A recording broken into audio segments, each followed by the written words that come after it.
Hello, everyone, and welcome back to the 1-0 podcast. I'm Avery Hill. I'm Will Horseman. Saturday, Penn State will travel to Ohio State to take on the Buckeyes at Ohio Stadium. We'll talk about that today. We'll talk about some coaching stuff, not just Penn State, but James Franklin. Will, I'll turn to you first. Again, number one Ohio State versus unranked Penn State. Does Penn State have a chance, and if so, what would it take for Penn State to beat Ohio State at Ohio Stadium? Yeah, I don't think there's much of a chance Penn State can beat Ohio State this weekend. I mean, the Buckeyes, they've been the number one team in the country for a while now. They've been just pretty much demolishing some opponents so far through this season. And Penn State, obviously, they're on a 4-game losing streak and they're just not been able to win games. So I just really can't see how Penn State wins this game, realistically speaking. But I also would acknowledge that I feel like it would be a very much so a Penn State thing that the one year they beat Ohio State is the year where they're done with college football playoffs. Like, they don't have any chance at making the playoffs, even with a win this weekend. And they're basically just, in a way, playing for pride at this point. But for Ohio State, I mean, you got Julian Saints just been playing as Terry Smith said, he's the hottest quarterback in college football right now. I mean, he's completing 80% of his passes so far. And he's got Jeremiah Smith and Carnell Tate to throw to. I mean, I'm not sure how Penn State can slow that down, especially with the defense kind of struggling in recent weeks, especially in run defense, because Ohio State's running back Bo Jackson, he could look like the Bo Jackson this week. I mean, the run defense has not lived up to the Penn State standard, and it's been gashed a lot of times during this losing streak. So I would not be surprised if Bo Jackson just goes off this weekend. So, I mean, for Penn State, for them to win, it's going to take a lot's going to have to go right. They're probably going to have to get some fortunate calls to go their way, and just some lucky plays or just fluky plays, and need a bunch of that. But because I just don't see how this team can really just keep up with Ohio State's offense and Ohio State's defense. They're only allowing 5 points a game. I mean, and Penn State's offense with Grunkmeyer at quarterback. Well, I think he played well, even though his stats weren't that great against Iowa. I don't think he's going to play well enough to beat Ohio State. Yeah, and I think if Penn State's offense even has a chance to keep up with Ohio State, they're going to need one of the either Kobe Howard or Tysier Denmark to kind of have a breakout game, which it's certainly possible, but even then, I don't know if it would be enough to kind of finish the job and get out of Columbus with a win. Yeah, I mean, I think, as you said, this is to me, I don't think Penn State has a chance in the world, but that in itself makes me think that somehow, some way, in some mythical world, Penn State has a chance.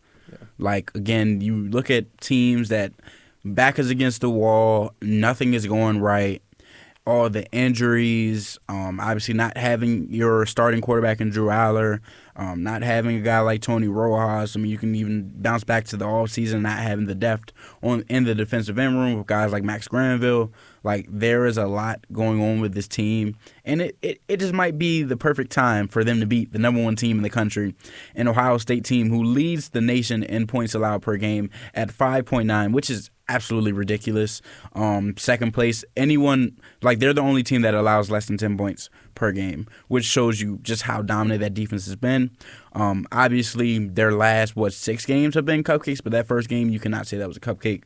Yeah. Texas was ranked number one at the time, and, I mean, it was a 14-7 game, but it was a really good showing from Ohio State on that defensive end. Matt Patricia, obviously, former Patriots defensive coordinator, 3-time Super Bowl champion, things like that. He has done a really good job putting this defense in a position to succeed. So I think it is a very tall task. Again, you can look at the offensive side for Ohio State. Julian Sain, Jeremiah Smith, Carnell Tate, Bo Jackson. You can look at C.J. Donaldson, who was at West Virginia last season. They are what you expect Ohio State to be. They're deep. They are using their resources to the best of their ability, and they're taking advantage of that. And I just can't see a scenario where Penn State does it. I think a difference comes if Penn State is healthy and all of this still happens. Penn State, James Franklin's still fired. They still lose 4 straight games, all of that. I think a healthy Penn State, you give them a fighting chance just based on the fact that they usually aren't. Like, Ohio State just doesn't blow them out. It's just they can't finish in the end. You can look at the past 2 years. I mean, you can look at, what was that, 2022, Parker Washington? Yeah. Having an absolutely incredible game. That's the last good game by a Penn State wide receiver against a top-tier opponent. We have not seen something like that out of a Penn State wide receiver since. But yeah, that was an absolutely ridiculous showing. I mean, I think that'll be like it's hard to. It's not just hard to beat Ohio State again. Yeah. Like Penn State hasn't beaten Ohio State since 2016. Like you can go down the list. Like there's I know you have a random stat ready right now. Yeah, I mean they've won at Ohio State like in the shoe like 2 times in the last 45 years. It was 2008. I think it was Joe Paterno's like 371st win, something around that. Yeah, you're incredible. Yeah, I mean that win was. I mean, I think it was 13-6. Like that was a good win. And then the other one was 2011, where Penn State, ironically enough, had an interim coach in Tom Bradley, but that year's Ohio State team was unranked and not the number 1 team in the country. So a little bit different at stake for Penn State this time around. But I mean, I think, like I said in my game prediction, like Penn State was 3-4 in 1964 before playing Ohio State, and they actually won that game. And Ohio State was ranked number 2. But yeah, this year, like all the random stats I don't think can help Penn State this time around. Yeah, I mean, I don't see it coming. I mean, I think the team obviously is trying their best to throw all of the noise about this Penn State's or Ohio State's favored to win by 20 points right now. Yep. Like there's obviously so many things going against Penn State, and I mean Terry Smith he's like, we've got to chop wood. I thought he was going to add the Kerry Water on then. He did not add Kerry Water, for anyone who was wondering. But he's like, we've got to chop wood. We've got to chop the redwood tree until it's down. Like, that is how they're going to beat Ohio State if they have a chance. I mean, something that he mentioned is obviously getting that run game going. He said that if Penn State can outrun Ohio State, they will win the game. If Penn State can't outrun Ohio State, they will lose the game. Obviously, this is a huge test. The offensive line has not been the best all year, even though I will say, from my perspective, it seemed like they've gotten better every single week. You see a little more consistency every single week. You see a few more plays break open every single week, and I think they are getting at a good point in this season.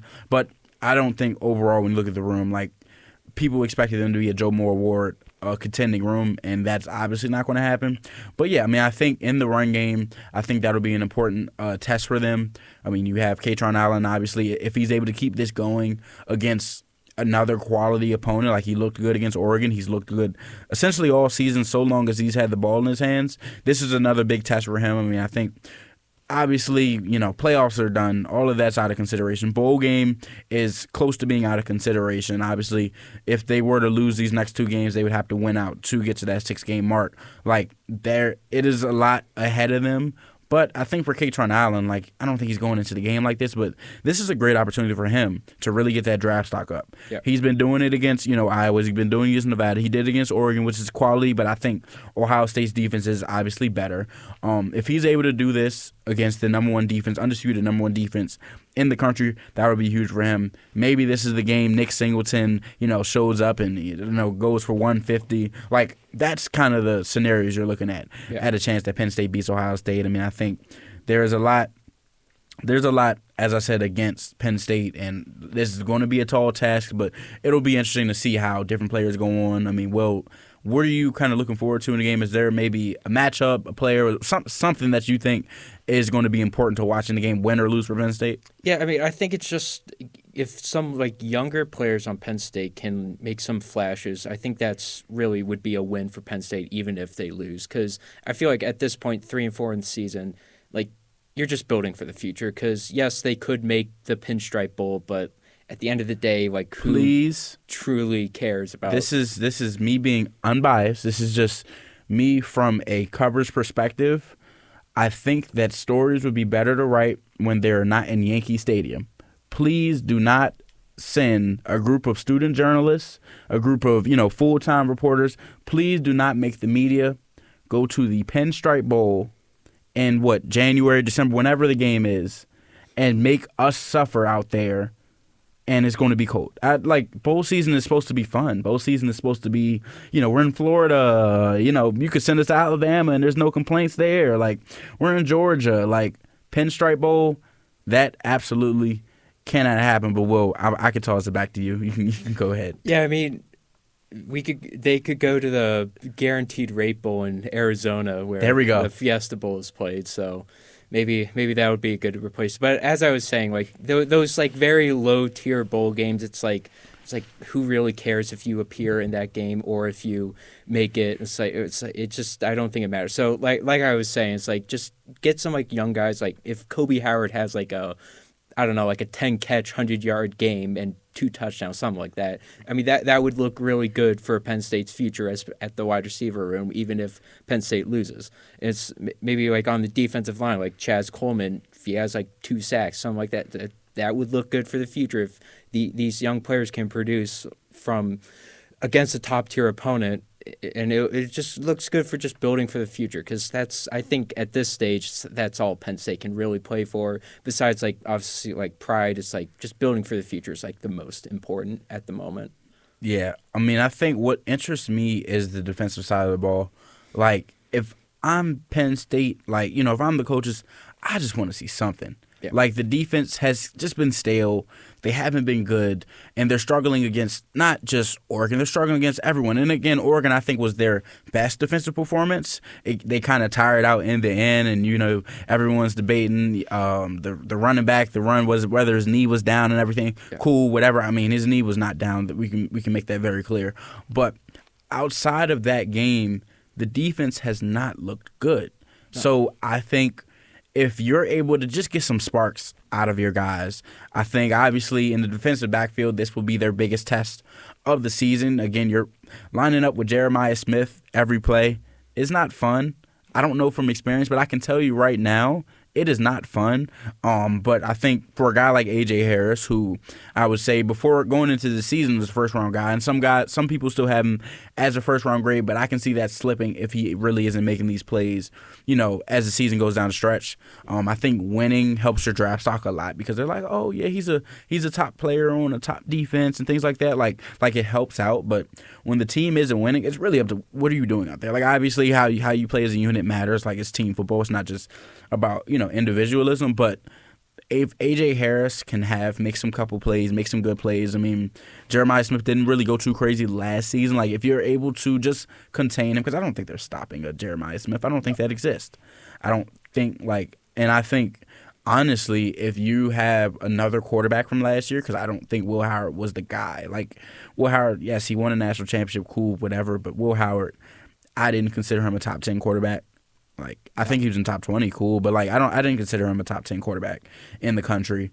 I think even you look before, even Kyle McCord with Marvin Harrison, there could have been much better guys. I think Julian's saying, especially when you talk about potential, has the potential to be the best one since I would say Stroud. And Ohio State's always bringing in quarterbacks, whatever. So that's just already a quarterback factory in itself. But I think that a guy like that can really punish Penn State if they're not careful.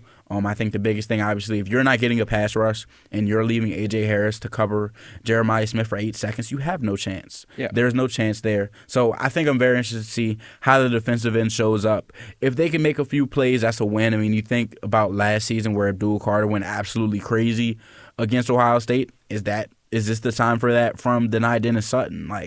Is this the time for that from Zane Duran? I mean, I think there are plenty of interesting storylines despite the fact that, everyone really thinks that they know the result. I mean, I think I know the result. I don't really think it is close, but I also think that makes a difference. If Penn State loses to Ohio State, let's say 21-7, that's I say moral victory. I mean, I don't think that's the worst scenario in the world considering what's happening right now. I think that, coming off of a bye week, being able to show some flashes, this will obviously be a big test for Terry Smith.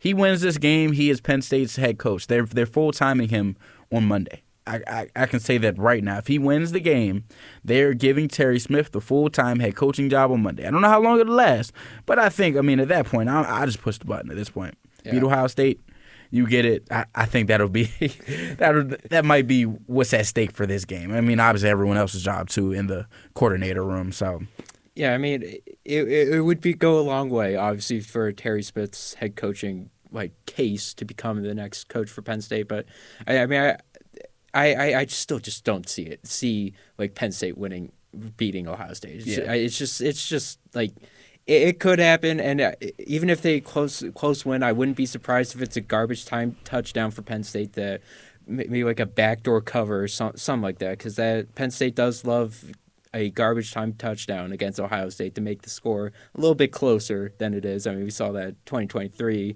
2022. It always feels like Penn State, they just somehow find a way to make the game look closer than it actually is against sometimes some of these top tier opponents. But I mean, otherwise, I mean, to go back on the defense, it's I'd like to see if one of the younger linebackers like Cam Smith or Alex Tash can kind of overtake Dom DeLuca a little bit, because at this point it's nothing against Dom DeLuca, but he is just not a good fit for Jim Knowles's defense, because it puts so much pressure on the linebacker. And it's Penn State's defense, if they're going to have a good time or a successful outing on Saturday, they need one of those other linebackers to somehow step up. But I mean, Iowa, Dom still kind of dominated the snap counts there, so it's I don't know if it might still be far away from happening in terms of one of those younger guys kind of taking over. But I mean, yeah, it's just Penn State's going to need a lot to go right to beat Ohio State. And not saying it's not possible, I just don't think it's realistic. yeah, I mean, I agree. I mean, I think when you look at games like this, I think the difference between this and an Ohio State versus let's say a Marshall, yeah, it is so much different when you're the team that from the beginning of the year you knew you're just not a good team. You're just going out and balling. I think more for your morale, it is a lot easier to beat a really good team when you had no expectation whatsoever, because there is someone on the Penn State, and probably the whole team. If I'm Penn State, I hope the whole team believes you're going to win the game. But I think they really think that they're going to win the game, which I feel like that makes a difference in terms of morale. It's you'll go down and it's oh, what are we doing? But when you're say you're a D2 player and you go play a D1 school and you're already down 40 at halftime, you're yeah, well. And they keep playing, though, because they knew what was coming. They kind of understand it. I just think from a morale perspective, it is a lot easier to have these upsets. And I'm sure history will say the same thing. But it's a lot easier to have these upsets when there is, no expectations from the beginning of the season. You're not a power forward team, all of that. I think it's a lot easier to win those games. But yeah, I kind of want to transition to the coaching search. Again, we just talked about Terry Smith. If he wins the game, maybe he has a shot in there. Obviously, his name is in the hat. Most recently, Matt Rule. I think it was yesterday. I guess it was technically official, or most reports came out today about Matt Rule signing his extension. I think it's through 2032 to stay with Nebraska. He was obviously the top guy to many people. I wouldn't say that was many people's wishes. I think the Penn State fan base did not want Matt Rule for many reasons, but I think that everyone thought that Matt Rule was going to go to Penn State. Him, Pat Crab, just like this, him being at Temple when Pat Crab was the athletic director, Matt Rule being the head coach. There were so many things pointing to it. Obviously, Matt Rule, former walk-on linebacker at Penn State. There was so many things that just pointed to, okay, they're going to go get Matt Rule. But this, at least for now, looks like it's not going to be a thing. I mean, they have a $15 million buyout, which we can debate. But, I mean, who do you think is kind of those next couple guys up with, Matt Rule, quote-unquote, out of the coaching search?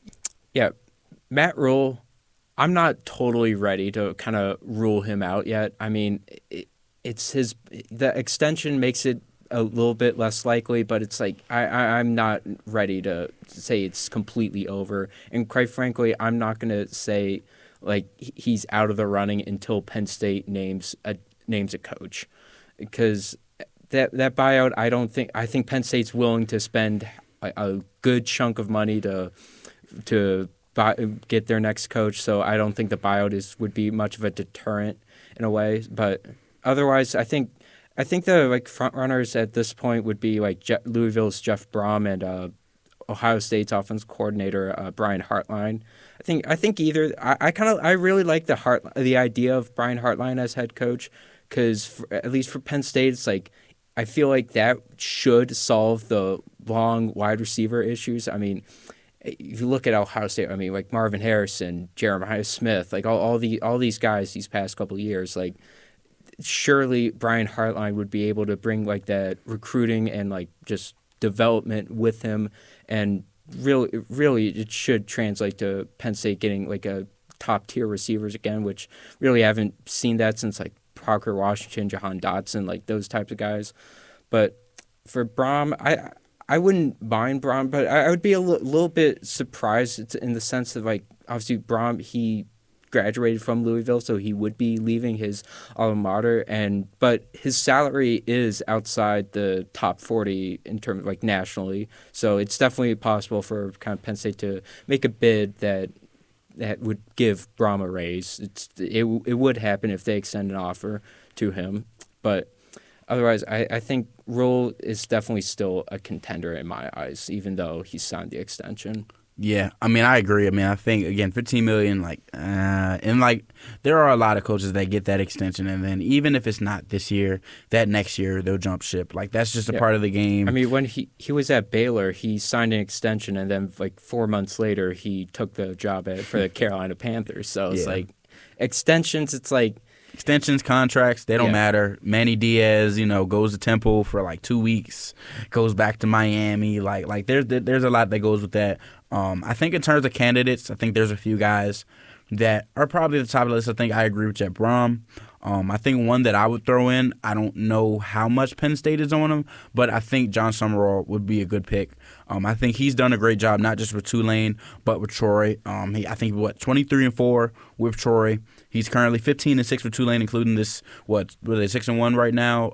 Tulane has looked good. The Green Wave, I'm on the wave. Like I think the Green Wave. I don't know if they make it out to the playoffs. I think there's a lot of competition with that. You can look at Navy being undefeated right now, even though that obviously will go away once they play Notre Dame. You can look at teams like James Madison, who has looked good, who has another guy that could be a coaching candidate in Bob Chesney. I think there are a lot of guys, and I think Hartline probably would be my number one right now. But I think there's overall just a lot of like risks right now. I don't know if Penn State I think Pat Kraft would be a little more hesitant to get into the coaching search. I think he still does it, but I think he's a little more hesitant to get into the coaching search at that point if he knows what he knows now in terms of, okay, Brian Kelly is gone at LSU. That becomes a top job. Billy Napier, obviously, we did expect him to be gone at some point, but I think they won that week, the week that James was fired anyway, so that kind of changed things a little bit. I think there's a few other guys that won't pick Penn State and they would rather opt for something in the South, and there's a lot of factors of that. Being in the SEC is a factor, obviously. Depending on where you are, resources is a factor. Obviously, LSU would have more resources. Florida, I think, would be, So I think that's kind of like an equivalent. I wouldn't say equivalent job, but it's around that baseline for where Penn State is. And I think some people just don't want to come to State College. I think that's a fact. I mean, sometimes I'm coming up here and I'm like, I'm really up here for another 3 months, just in the middle of nowhere. Like, I think there's a lot of factors that go with that. But I think overall, I mean, we really don't know. Now that Matt Rule is quote-unquote ruled out, which, again, I'm not buying, but we'll just say for this sake, like, the fact that he is quote-unquote ruled out, I don't think that he will be, or I don't think that there's a clear guy right now. You can throw in Drinkwitz, you can throw in Clark Lee, you can throw in a few other guys, but it also matters what happens with James Franklin. That'll be with the jobs. I wanted to kind of go into that real quick. The rumor out right now is that James Franklin is looking at Virginia Tech. Obviously, they had just fired his former defensive coordinator in Brent Pry. That would put him back in another spot that's in the middle of nowhere. Blacksburg, Virginia, would still give him those DMV local ties. And then, obviously, Virginia Tech just invested a lot into NIL and just their overall resources. I mean, I wanted to get your take on that real quick. Do you think that is a good fit, and do you think that it is a realistic fit for James Franklin? right now. I mean, James Franklin, he said on game day that his goal is still to win a national championship, and I'm not sure if Virginia Tech is the best place to do that, to be able to accomplish that, because I mean, considering like the Florida and like LSU jobs are open, so if I'm Franklin, if I want to win a championship, it's like I think going down south, going to the SEC, that would put them in a better spot, because ACC you can have a successful season in the ACC, but still not get as great of a seed in the college football playoffs. And with Virginia Tech, I think, yes, he probably can bring like 10-win seasons to Virginia Tech, and he would probably be like hailed as like a great coach for the Hokies. But I think James Franklin, if his goal is still he wants to win a national championship, it's like I think he has to go to the SEC with like the Florida and LSU jobs open. Yeah, I mean, I think it's two parts to this. I think as a college football connoisseur, James Franklin to Virginia Tech would be good for college football. Yeah. Virginia Tech has one of the best atmospheres with a terrible team. Yeah. Like, getting the chance to watch them and wanting to watch them every Saturday, if it's Saturday night, because they have to have night games. This night game at Virginia Tech would be incredible. Like, and it just seems like, again, a similar place to Penn State. Obviously a program trying to get themselves together. There was obviously different circumstances with that, but a program trying to get themselves together. But it also does matter, one, does he have the Florida job on the table? I don't know where Florida's thinking. Florida could be trying to go with a high-level assistant. There are a lot of factors to that. LSU, the same thing. I mean, I think LSU, if James Franklin's offered the LSU job, there's zero reason why he shouldn't take it. But there's obviously other factors to it. Do they want him? Do they want Ed Orgeron? Obviously, there's other circumstances with him being, let go at LSU. But I think overall, it is kind of like up in the air what is going to happen with James Franklin, because it's one, who wants me, which I would think a lot of programs do, but there are reasons why some others don't want him. And then on the other side is he going to go to Virginia Tech? Does it make sense for him? Well, that's all we have for today. For more coverage, visit us at psucollegian.com and follow us on socials. Also, subscribe to our newsletter for content curated right to your inbox every Friday and every Monday. We will see you next time.